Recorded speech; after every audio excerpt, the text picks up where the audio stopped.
Hi hello ಎಲ್ರಿಗೂ ನಮಸ್ಕಾರ. Hope ನೀವೆಲ್ಲರೂ ಚೆನ್ನಾಗಿದ್ದೀರಾ ಅಂತ ಭಾವಿಸ್ತಾ ನನ್ನ ಯೂಟ್ಯೂಬ್ ಚಾನಲ್ಗೆ ನಿಮ್ಮನ್ನೆಲ್ಲ ಸ್ವಾಗತ ಮಾಡ್ಕೊಳ್ತಿದ್ದೀನಿ. ಸೊ ಇದು ಈವ್ನಿಂಗ್ ವ್ಲಾಗ್ ಆಗಿರುತ್ತೆ. ಸೊ ಇವತ್ತು ನಾನು ಇಡ್ಲಿ ಬ್ಯಾಟರ್ ಮಾಡ್ಕೊಳ್ತಾ ಇದ್ದೀನಿ. ಸೊ ಹಾಗೆಯೇ ಚೆನ್ನ ದಾಲ್ ಕರಿ ಮಾಡ್ಕೊಳ್ತಾ ಇದ್ದೀನಿ, ಚಪಾತಿ ಮತ್ತು ರೈಸ್ ಎರಡಕ್ಕೂ ಆಗಲಿ ಅಂತ. ನಾನು ಮುಂಚೆ ದೋಸೆಗೆ ಮತ್ತು ಇಡ್ಲಿಗೆ ಬೇರೆ ಬೇರೆ ಬ್ಯಾಟ್ರ್ ಮಾಡ್ಕೊಳ್ತಾ ಇದ್ದೆ. ಯಾಕಂದರೆ ನಾನು ಇಡ್ಲಿನ ರವೆ ಇಡ್ಲಿ ಮಾಡ್ತಾಯಿದ್ದೆ. ಸೊ ಹಾಗಾಗಿ ಇತ್ತೀಚೆಗೆ ಈಸಿ ಆಗಲಿ ಅಂತಲೇ ನಾನು ಒಂದೇ ಬ್ಯಾಟರ್ ಯೂಸ್ ಮಾಡ್ತೀನಿ. ಅಂದರೆ ಅಕ್ಕಿ ಯೂಸ್ ಮಾಡಿನೇ ನಾನು ಇಡ್ಲಿ ಮತ್ತು ದೋಸೆ ಎರಡೂ ಮಾಡ್ತೀನಿ. ಕೆಲವೊಬ್ಬರು ಸೋನಾ ಮಸೂರಿ ರೈಸ್ ಯೂಸ್ ಮಾಡ್ತಾರೆ, ಬೇರೆ ಬೇರೆ ಅವರಿಗೆ ಪ್ರಿಫರ್ ಆಗಿರೋವಂಥ ರೈಸ್ ಯೂಸ್ ಮಾಡ್ತಾರೆ. ಬಟ್ ನಾನು ಇಡ್ಲಿ ರೈಸ್ ಅಂತಲೇ ಒಂದು ಸಪ್ರೇಟ್ ಬರುತ್ತೆ, ಸೊ ಅದನ್ನೇ ಯೂಸ್ ಮಾಡ್ತೀನಿ. ನಾನು ಇಲ್ಲಿ ಪೋರ್ಷನ್ಸ್ ಹೇಗೆ ತೊಗೊಳ್ತೀನಿ ಅಂತಂದರೆ 4 ಕಪ್ ರೈಸ್ ತೊಗೊಂಡ್ರೆ 1 ಕಪ್ ಉರದ್ ದಾಲ್ ಮತ್ತು 1 ಕಪ್ ದಪ್ಪ ಇರುವಂಥ ಅವಲಕ್ಕಿ ಮತ್ತು 2-3 ಟೇಬಲ್ ಸ್ಪೂನ್ ಮೇಥಿ ಸೀಡ್ಸ್ನ ತೊಗೊತೀನಿ. ಅದನ್ನೆಲ್ಲ ಚೆನ್ನಾಗಿ 2-3 ಸಲ ವಾಶ್ ಮಾಡಿ ಫ್ರೆಶ್ ವಾಟರಲ್ಲಿ ಒಂದು 9 to 10 hours ಸೋಕ್ ಮಾಡಿ ಇಡ್ತೀನಿ. ನಿಮಗೆ ಮೇಥಿ ಸೀಡ್ಸ್ ಹಾಕೋದ್ರಿಂದ ದೋಸೆ ಮಾಡ್ತೀವಲ್ಲ, ಅದು ಗೋಲ್ಡನ್ ಕಲರ್ ಬರುತ್ತೆ, ಚೆನ್ನಾಗಿ ಕ್ರಿಸ್ಪಿಯಾಗಿ ಬರುತ್ತೆ. ಹಾಗೆಯೇ ಇಡ್ಲಿ ಮಾಡೋದ್ರಿಂದ ಸಾಫ್ಟಾಗಿ ಬರುತ್ತೆ ಆ್ಯಕ್ಚುಲಿ ಇಡ್ಲಿ ಕೂಡ ಮೇಥಿ ಸೀಡ್ಸಿಂದ. ಸೊ ಎರಡಕ್ಕೂ ತುಂಬ ಚೆನ್ನಾಗಿ ರಿಸಲ್ಟ್ಸ್ ಕೊಡೋದ್ರಿಂದ ಅದನ್ನು ನಾನು ಯಾವಾಗಲೂ ತಪ್ಪದೇ ಆ್ಯಡ್ ಮಾಡ್ತೀನಿ.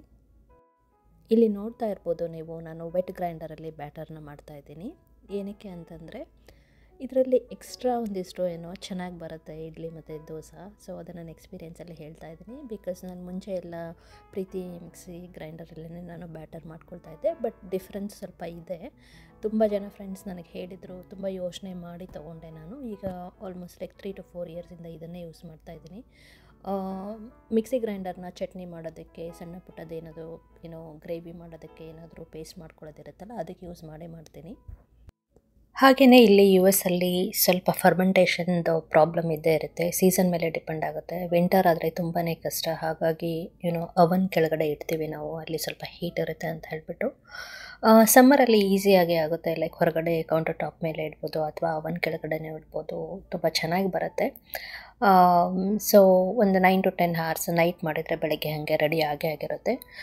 ನಾನು ಬ್ಯಾಟರ್ ಇದನ್ನು ಆಲ್ಮೋಸ್ಟ್ ಲೈಕ್ ಮಂತಲ್ಲಿ ಒಂದು 2 to 3 ಟೈಮ್ಸ್ ಮಾಡ್ಕೊಂಡಿರ್ತೀನಿ. ಸೊ ಇದು ಹೇಗೆ ಅಂತಂದರೆ ಒಂದು 2 to 3 ಡೇಸ್ ಯೂಸ್ ಆಗುತ್ತೆ.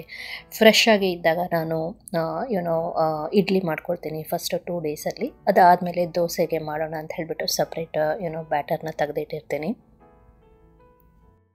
ಯಾರಿಗೆಲ್ಲ ವೆಟ್ ಗ್ರೈಂಡರ್ ತೊಗೋಬೇಕು ಇನ್ನು ಯೋಚನೆ ಮಾಡ್ತಿದ್ದೀರಾ ಅಂತ ಅನ್ನೋರೇನಾದ್ರು ಇದ್ದರೆ ಅವ್ರಿಗೆ ನಾನು ಸಜೆಸ್ಟ್ ಮಾಡೋದು ಏನು ಅಂತಂದರೆ, ತುಂಬ ಬ್ರ್ಯಾಂಡ್ಸ್ ಇದೆ ಆ್ಯಕ್ಚುಲಿ ಮಾರ್ಕೆಟಲ್ಲಿ. ಬಟ್ ನಾನು ಯೂಸ್ ಮಾಡ್ತಾ ಇರೋದು ಡೂರಾ ಪ್ಲಸ್ ಬ್ರ್ಯಾಂಡ್.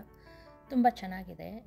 ನಾನೆಲ್ಲ ಕಮ್ಯುನಿಟಿ ಗ್ರೂಪಲ್ಲೆಲ್ಲ ಕೇಳಿಕೊಂಡು ಇದನ್ನು ತೊಗೊಂಡಿದ್ದೀನಿ. ಕೆಲವೊಬ್ಬರೆಲ್ಲ 10 ವರ್ಷ ಆದ್ರೂ ಏನೂ ಕಂಪ್ಲೇಂಟ್ಸ್ ಆಗಿಲ್ಲ, ಕಂಟಿನ್ಯೂಸ್ ಆಗಿ ಯೂಸ್ ಮಾಡ್ತಾಯಿದ್ದೀವಿ, ತುಂಬ ಚೆನ್ನಾಗಿದೆ ಅಂತ ನನಗೆ ಸಜೆಸ್ಟ್ ಮಾಡಿದ ಮೇಲೆ ನಾನು ಇದು ತೊಗೊಂಡಿದ್ದೀನಿ. ನನಗೆ US ಅಲ್ಲಿ ಇದು ಆಲ್ಮೋಸ್ಟು $250 ಮೇಲೆ ಆಯಿತು ಅನ್ಕೋತೀನಿ. ಎಕ್ಸಾಕ್ಟ್ ಪ್ರೈಸ್ ನನಗೆ ನೆನಪಿಲ್ಲ. ಇಲ್ಲಿ ಸ್ವಲ್ಪ ಎಕ್ಸ್ಪೆನ್ಸಿವೇ ಇರುತ್ತೆ US ಅಲ್ಲಿ ತೊಗೊಳ್ಳೋದಾದರೆ. ಇಂಡಿಯಾದಲ್ಲಾದರೆ ಒಂದು 8 to 10,000 ಹಾಗೆ ಇರ್ಬೋದು. I am not sure about that. ಹಾಗೆಯೇ ನಾನು ಇಲ್ಲಿ ಚೆನ್ನ ದಾಲ್ ಗ್ರೇವಿ ಮಾಡ್ಕೊಳ್ಳೋಣ ಅಂತ ಹೇಳಿಬಿಟ್ಟು ಆನಿಯನ್, ಟೊಮೆಟೋಸ್ ಮತ್ತು ಗ್ರೀನ್ ಚಿಲ್ಲಿ ಎಲ್ಲ ಕಟ್ ಮಾಡಿಕೊಂಡೆ.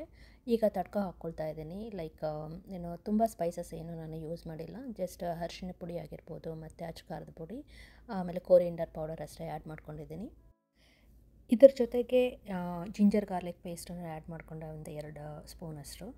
ನಾನು ಮೋಸ್ಟ್ಲಿ ಎಲ್ಲ ಕರಿಗೂ ಗ್ರೇವಿಗೂ ನಾನು ಜಿಂಜರ್ ಗಾರ್ಲಿಕ್ ಪೇಸ್ಟ್ ಯೂಸ್ ಮಾಡ್ತೀನಿ. ಹಾಗೆಯೇ ಸಪ್ರೇಟ್ ಕುಕ್ಕರಲ್ಲಿ ನಾನು ಚೆನ್ನ ದಾಲ್ನ ಒಂದು 5-6 ವಿಸಿಲ್ ಹಾಕ್ಕೊಂಡಿದ್ದೆ. ಸ್ವಲ್ಪ ಸಾಫ್ಟಾಗಿಯೇ ಇದೆ. ಇಲ್ಲಿ ಕುಕ್ ಮಾಡುವಾಗೂ ಅದು ಸರಿ ಹೋಗ್ಬಿಡುತ್ತೆ, ಇನ್ನೂ ಸ್ವಲ್ಪ ಜಾಸ್ತಿ ಸಾಫ್ಟ್ ಆಗುತ್ತೆ. ಈ ಕರಿ ನನಗೆ ಮತ್ತು ನನ್ನ ಹಸ್ಬೆಂಡ್ಗೆ ತುಂಬಾ ಇಷ್ಟ. ನಾನು ಯೂಶ್ವಲಿ ಯಾವುದೇ ಕರಿ ಮಾಡಿದಾಗೂ ಸ್ವಲ್ಪ ಗ್ರೇವಿ ಕನ್ಸಿಸ್ಟೆನ್ಸಲ್ಲಿ ಇರೋದಕ್ಕೆ ಪ್ರಿಫರ್ ಮಾಡ್ತೀನಿ. ಯಾಕಂದರೆ ಮನೇಲಿ ಎಲ್ಲದೂ ಅದನ್ನೇ ತಿನ್ನೋದಕ್ಕೆ ಇಷ್ಟಪಡ್ತಾರೆ. ಬಿಕಾಸ್ ಚಪಾತಿ ಆಗಿರ್ಬೋದು, ರೈಸ್ ಜೊತೆಗೆ ಎಲ್ಲದಕ್ಕೂ ಚೆನ್ನಾಗಿರುತ್ತೆ ಅಂತ.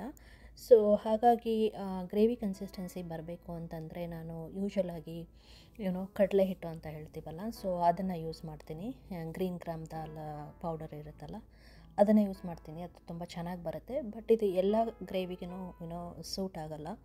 ಸೊ ಕೆಲವೊಬ್ಬರು ಕೋಕೋನಟ್ ಯೂಸ್ ಮಾಡ್ತಾರೆ. ಆಮೇಲೆ ಈಗ ಬ್ರಿಂಜಾಲ್ ಕರಿ ಆದರೆ ನಾವು ಪೀನಟ್ಸ್ ಪೌಡರ್ ಇರುತ್ತಲ್ಲ, ಅದನ್ನು ಯೂಸ್ ಮಾಡ್ಬೋದು.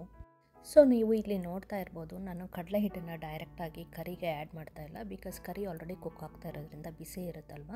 ಸೊ ಇಲ್ಲಿ ಕಡಲೆ ಹಿಟ್ಟನ್ನು ಡೈರೆಕ್ಟಾಗಿ ನಾವು ಇಲ್ಲಿ ಆ್ಯಡ್ ಮಾಡಿದರೆ ಲಂಪ್ಸ್ ಎಲ್ಲ ಫಾರ್ಮ್ ಆಗಿ ಶುರು ಆಗುತ್ತೆ, ಗಂಟು ಆಗಿ ಶುರು ಆಗುತ್ತೆ. ಹಾಗಾಗಿ ನಮಗೆ ಕಡಲೆ ಹಿಟ್ಟು ಎಷ್ಟು ಬೇಕೋ ಅಷ್ಟು ಸಪ್ರೇಟ್ ಬೌಲಲ್ಲಿ ತೊಗೊಂಡು ತಣ್ಣೀರಲ್ಲಿ ಅದನ್ನ ಚೆನ್ನಾಗಿ ಕಲಿಸ್ಕೋಬೇಕು. ಆಮೇಲೆ ಇದಕ್ಕೆ ಆ್ಯಡ್ ಮಾಡಿಕೊಂಡು ಇನ್ನೂ ಒಂದು ಸ್ವಲ್ಪ ಹೊತ್ತು ಕುಕ್ ಮಾಡಬೇಕಾಗುತ್ತೆ. ಯಾಕಂದರೆ ಹಸಿ ಕಡಲೆ ಹಿಟ್ಟು ಇರುತ್ತಲ್ವ, ಅದು ಕೂಡ ಕುಕ್ ಆಗಬೇಕಾಗುತ್ತೆ. ಸೊ ಒಂದು 10ರಿಂದ 15 ನಿಮಿಷ ಕುಕ್ ಮಾಡ್ಕೊಳ್ತಾ ಇದ್ದೀನಿ ನಾನು.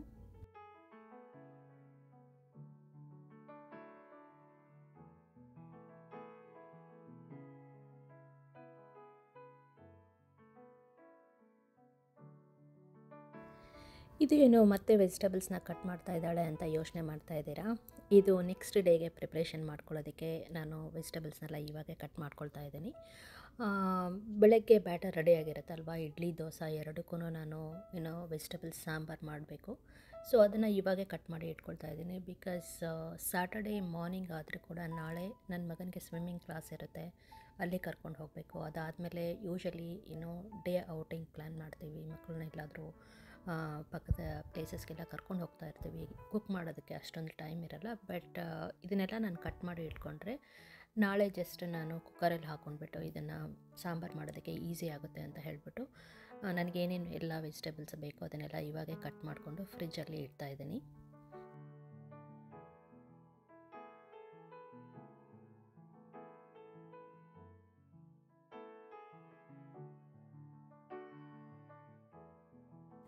ಸೊ ಇಷ್ಟೆಲ್ಲ ಕೆಲಸ ಆದಮೇಲೆ ತುಂಬ ಹಶ್ವಾಗ್ತಾಯಿತ್ತು. ಸೊ ರೈಸ್ ಮಾಡಿದ್ದೆ ಮತ್ತು ಚೆನ್ನದಾಲ್ ಗ್ರೇವಿ ಜೊತೆ ಊಟ ಮಾಡ್ಕೊಂಡ್ವಿ. ಅದಾದಮೇಲೆ ಆರ್ಗ್ಯಾನಿಕ್ ಕ್ಯಾರೆಟು ನಾನು 5 LB ತೊಗೊಂಬಂದಿದ್ದೆ. ಅಂತಂದರೆ ಆಲ್ಮೋಸ್ಟು 2.5 kg ಹಂಗಾಗುತ್ತೆ. ಅದು ಸ್ವಲ್ಪ ಕ್ಲೀನ್ ಮಾಡ್ಕೋಬೇಕಾಗಿತ್ತು. ನಾನು ಏನು ಮಾಡಿದೆ, ಎಲ್ಲದನ್ನು ಕ್ಲೀನ್ ಮಾಡಿಕೊಂಡು ಚೆನ್ನಾಗಿ ವಾಶ್ ಮಾಡಿ ಅದನ್ನು ಸಪ್ರೇಟಾಗಿ ಫ್ರಿಜ್ಜಲ್ಲಿ ಅದನ್ನು ಕೂಡ ಇಟ್ಕೊಂಡೆ. ಇದು ನೆಕ್ಸ್ಟ್ ಡೇ ಮಾರ್ನಿಂಗ್ ವ್ಲಾಗ್ ಅಂತ ಹೇಳ್ಬೋದು. ನಾನು ಏನು ವೆಜಿಟೇಬಲ್ಸ್ ಹಿಂದಿನ ರಾತ್ರಿ ಕಟ್ ಮಾಡಿ ಇಟ್ಕೊಂಡಿದ್ನಲ್ಲ, ಸೊ ಅದನ್ನೆಲ್ಲ ಮತ್ತೆ ತೊಗೊಂಡು ಇನ್ನೊಂದು ಸಲ ವಾಶ್ ಮಾಡಿಕೊಂಡು ನಾನು ಸಾಂಬಾರು ಮಾಡೋದಕ್ಕೆ ಕುಕ್ಕರ್ ಇಡ್ತಾಯಿದ್ದೀನಿ. ಸೊ ನನ್ನ ಮಗನ ಸ್ವಿಮ್ಮಿಂಗಿಗೆ ಇವತ್ತು ನನ್ನ ಹಸ್ಬೆಂಡೇ ಕರ್ಕೊಂಡು ಹೋಗಿದ್ದರು. ಸೊ ನಾನು ಕುಕ್ ಮಾಡ್ತಾಯಿದ್ದೆ. 3ರಿಂದ 4 ವಿಸಿಲ್ ಹಾಗೆ ತೊಗೊಂಡೆ ನಾನು. ಸೊ ತಡ್ಕಾನು ಒಂದೊಂದು ಸಲ ಹಾಕೋತೀನಿ, ಒಂದೊಂದು ಸಲ ಮಸಾಲಾಸ್ ಎಲ್ಲ ಆ್ಯಡ್ ಮಾಡಿರ್ತೀನಿ ಅಲ್ವಾ, ಇದು ತುಂಬಾ ಚೆನ್ನಾಗಿ ಬಂದಿರುತ್ತೆ. ಒಂದೊಂದು ಸಲ ತಡ್ಕ ಹಾಕೋದಿಲ್ಲ.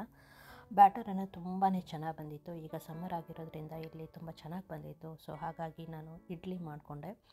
ಹಾಗೆಯೇ ಫೇವ್ರೆಟ್ ಟೀ ಕೂಡ ಕುಡಿದೆ. ಬಿಕಾಸ್ ಕೆಲಸದಲ್ಲಿ ಟಯರ್ಡ್ ಆಗುತ್ತೆ. ಸೊ ಟೀ ಮಾಡಿಕೊಂಡು ಟೀ ಕೂಡ ಕುಡಿದೆ. ನನ್ನ ಮಗ ವಾಪಸ್ಸು ಬಂದಮೇಲೆ ಅವನಿಗೆ ಊಟ ಕೊಡಬೇಕಿತ್ತು. ಹಾಗೆಯೇ ಅವನ ಜೊತೆ ಸ್ವಲ್ಪ ಆಟ ಆಡಬೇಕಿತ್ತು. ಸೊ ಹಾಗಾಗಿ ಅವನ ಜೊತೆ ಸ್ವಲ್ಪ ಚೆಸ್ ಆಟ ಆಡಿದೆ. ಸೊ ನೋಡಿದರೆ ಅಲ್ವಾ ನನ್ನ ಈವ್ನಿಂಗ್ ಮತ್ತು ನೆಕ್ಸ್ಟ್ ಡೇ ಮಾರ್ನಿಂಗ್ ರೂಟೀನ್ ಹೇಗಿತ್ತು ಅಂತ. ತುಂಬಾ ಬ್ಯುಸಿ ಇರುತ್ತೆ. ಸೊ ಮಾಮಿಗಳ್ದು ಹಾಗೆಯೇ ಏನು ಮಾಡೋಕ್ಕಾಗಲ್ಲ. We have to take that responsibility. ಹಾಗೆಯೇ ನಾನು ಅಡುಗೆ ಮಾಡುವಾಗ ಕೆಲವೊಂದು ಟಿಪ್ಸ್ನ ನಾನು ನಿಮ್ಮ ಜೊತೆ ಶೇರ್ ಮಾಡ್ಕೊಂಡಿದ್ದೀನಿ. ಯಾರು ಹೊಸದಾಗಿ ಅಡುಗೆ ಕಲಿತಾ ಇರ್ತೀರಲ್ಲ ಅವ್ರಿಗೆ ಯೂಸ್ ಆಗ್ಬೋದು ಅಂತ ಭಾವಿಸ್ತೀನಿ. ನಾನು ಮತ್ತೆ ನಿಮಗೆ ಮುಂದಿನ ವೀಡಿಯೋದಲ್ಲಿ ಸಿಗ್ತೀನಿ. ಅಲ್ಲಿವರೆಗೂ ಎಲ್ರಿಗೂ ಒಳ್ಳೆಯದಾಗಲಿ. Take care. ಬಾಯ್.